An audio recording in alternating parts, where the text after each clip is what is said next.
A couple of years ago, I made a video talking about 10 drivers who needed to step their performance up going into 2022, and I want to do that again. Going into 2024, I feel like these 10 drivers have the most to prove.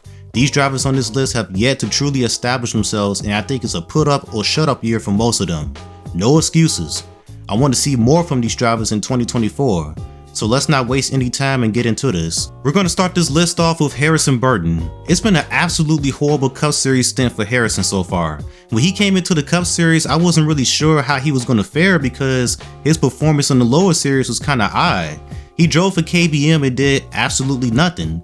Then he moves up to Xfinity driving for Joe Gibbs and wins 4 races in his rookie year.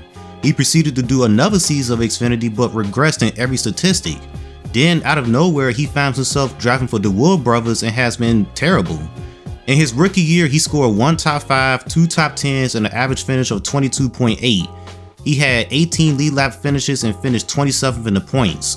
So after such a piss poor showing, you would think he can improve on that, right? Nope. Just like in Xfinity, he regressed in his sophomore season.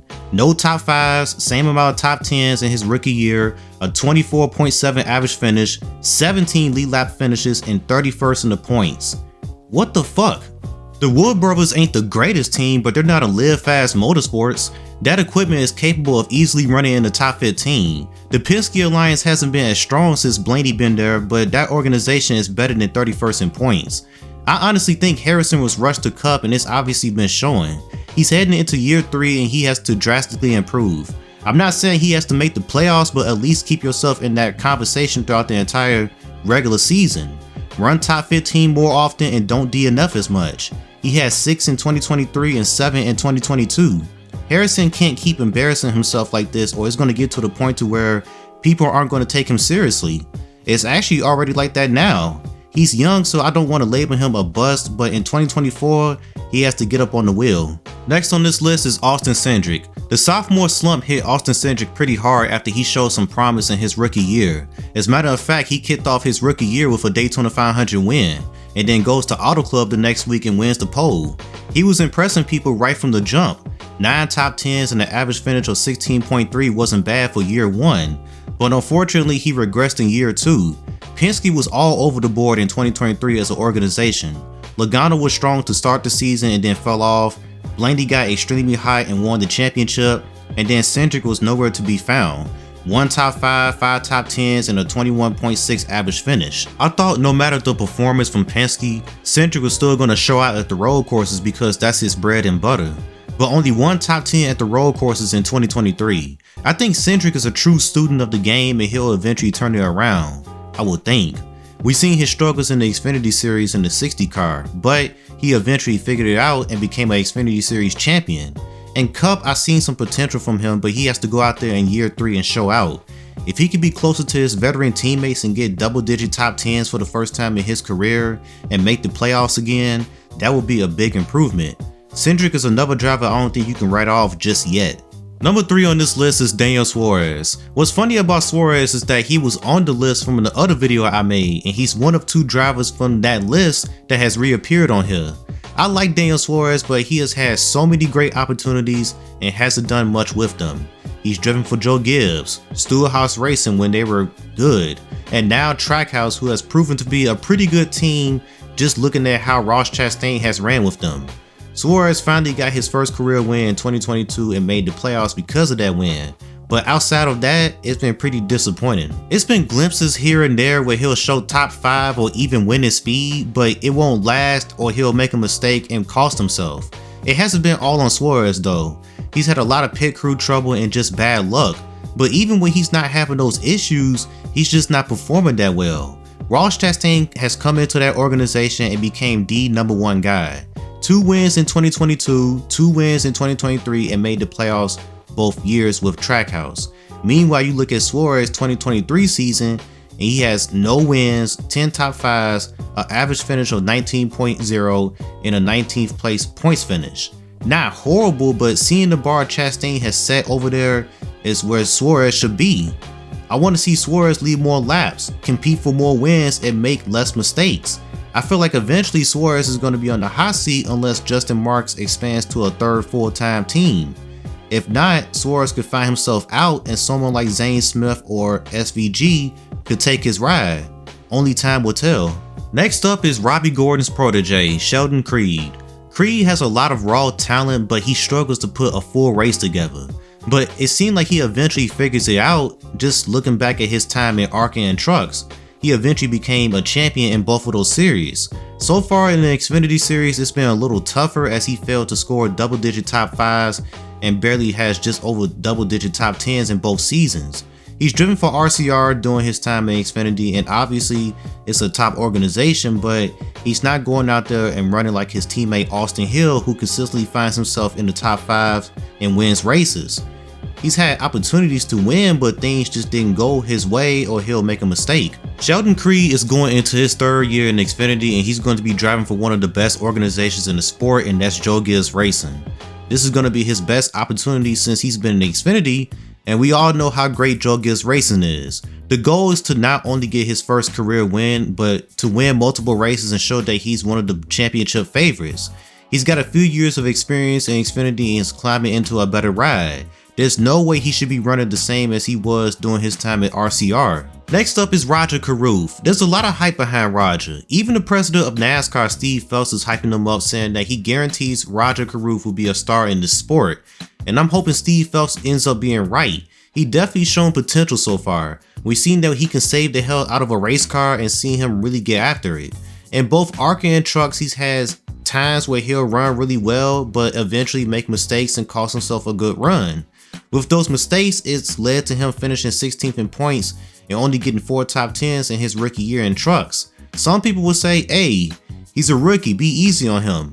I'm not saying his rookie year was disappointing, but when you compare his performance to a guy that he's been climbing the ranks with, who is Nick Sanchez, he's behind. Nick Sanchez won races in the ARCA Series and won the 2022 ARCA Series Championship with the same equipment Roger Karu was in. They were teammates in ARCA. Then Nick Sanchez proceeds to go into the truck series and show a ton of speed throughout the year and made the playoffs. By the way, the equipment they both sat in was good. I have nothing against Roger Karu at all, but I don't want him to be a driver that has a ton of hype behind him but ain't performing.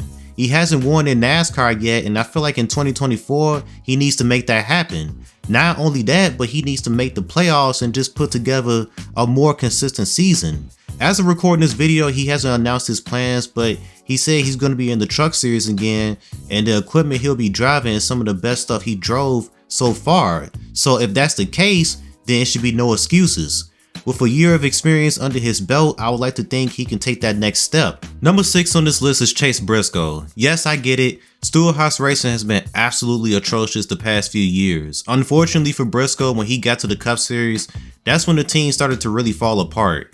But I feel like even with SHR being down, a lot of people, myself included, expected Chase Briscoe to be better than the results he's put up so far. Some people were expecting him to start showing signs of becoming the leader of SHR, and that could still end up being the case, but he hasn't ran any better than his teammates, excluding Kevin Harvick, of course. It seemed like in 2022, after his first win, he was on the right track but disappeared for the rest of the regular season. Then the playoffs get here and he's knocking out top 10s left and right and made it to the round of 8, which was surprising. But in 2023, he regressed. 30th in points, which is mainly because of the huge points penalty him and his team got at the beginning of the season, but even if you take that away, he finishes right around his teammates in points, which is in the upper to mid 20s. He had an average finish of 20.4 and only 8 top 10s.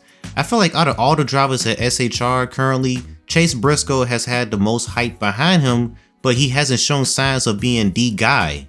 In 2024, he needs to put a full season together. Regardless of how the equipment is, he needs to carry it on his back like how Harvick did for many years. If he's competing for wins, try not to give it away by overdriving the car. Briscoe is going into his 4th season and I want to see him put together a solid full season. Then we get to Hailie Deegan. Going into 2020, Hailie had so much hype around her after winning 3 races in her K&N career. Then the hype for her increased even more after she finished runner-up in the 2020 ARCA season opener in Daytona. But after that, it's been all downhill since then. I was willing not to criticize her too much during her rookie year in trucks.